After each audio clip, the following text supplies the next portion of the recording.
আসসালামু আলাইকুম। আশা করছি ভালো আছেন। আমাদের সোনামণিগুলো যখন একটু একটু করে বড় হতে থাকে, আমাদের মায়েদের কিন্তু অনেক চিন্তা লেগে যায়। বিশেষ করে নতুন মায়েদের।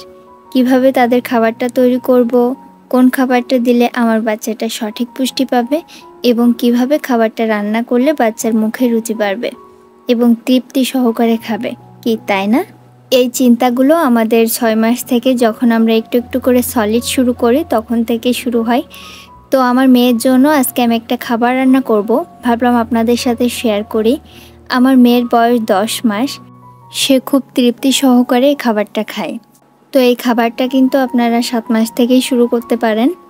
এখানে একটা গাজর আর একটা আলু নিয়েছি। এখান থেকে যতটুকু আমার লাগবে ততটুকু কেটে নেব। আর 1 মুঠ ভাতের চাল নিয়েছি, যেগুলো আমরা রেগুলার খাই। আর 1 মুঠ নিয়েছি পোলাওয়ের চাল। অনেক বাচ্চার কিন্তু গ্যাসের সমস্যা থাকে, তাদের ক্ষেত্রে পোলাওয়ের চালটা ব্যবহার করবেন, শুধু ভাতের চালটা ব্যবহার করবেন, কারণ পোলাওয়ের চালে গ্যাসের সমস্যা বাড়ায়। আর এখানে 1 মুঠ মসুরির ডাল নিয়েছি। এখানে সব উপকরণ খুব ভালোভাবে ধুয়ে নিয়েছি এবং আলু আর গাজর যতটুকু আমার লাগবে ততটুকু নিয়ে নিয়েছি। এখন রান্নায় চলে এসেছি। চুলায় একটা পাত্র বসিয়ে এখানে 1-2 চামচের মতো সরিষার তেল দিয়ে নিচ্ছি। পুষ্টিবিদ আয়েশা সিদ্দিকা বলেন, যদি পিওর সরিষার তেল হয় এটা কিন্তু বাচ্চাদের জন্য খুবই উপকার। এক্ষেত্রেও আপনি এখানে অলিভ অয়েল ইউজ করতে পারেন। অলিভ অয়েল যদি ইউজ করেন সেক্ষেত্রে কিন্তু রান্নাটা শেষ হওয়ার 2 থেকে 5 মিনিট আগে ব্যবহার করবেন। এখানে সামান্য পেঁয়াজ কুচি আর রসুন কুচি হালকা নেড়ে চেড়ে রান্নার উপকরণগুলো দিয়ে দিব। তারপর এগুলো একটু নেড়ে চেড়ে পরিমাণ মতো পানি দিয়ে দিব। চাল, ডাল, আলু, গাজর এগুলো সিদ্ধ হওয়ার জন্য যতটুকু আমার পানি প্রয়োজন ততটুকুই দিব। এখানে সামান্য লবণ ব্যবহার করছি।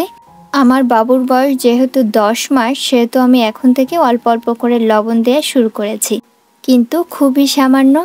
10 মাসের নিচের বাচ্চাদের খাবারে কোনো প্রকার লবণ ব্যবহার করবেন না। কিন্তু পুষ্টিবিদ আয়েশা সিদ্দিকা বলেন 7 মাস থেকে অল্প অল্প করে বাচ্চার খাবারে লবণ অ্যাড করতে পারেন, না করলে আরও বেশি ভালো।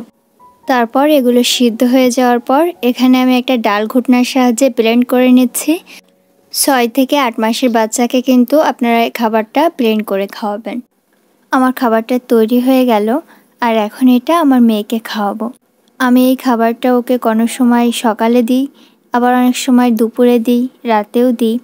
আপনি আপনার বাচ্চার কী কী খাবার দিচ্ছেন আমাকে কমেন্ট সেকশনে জানাতে পারেন।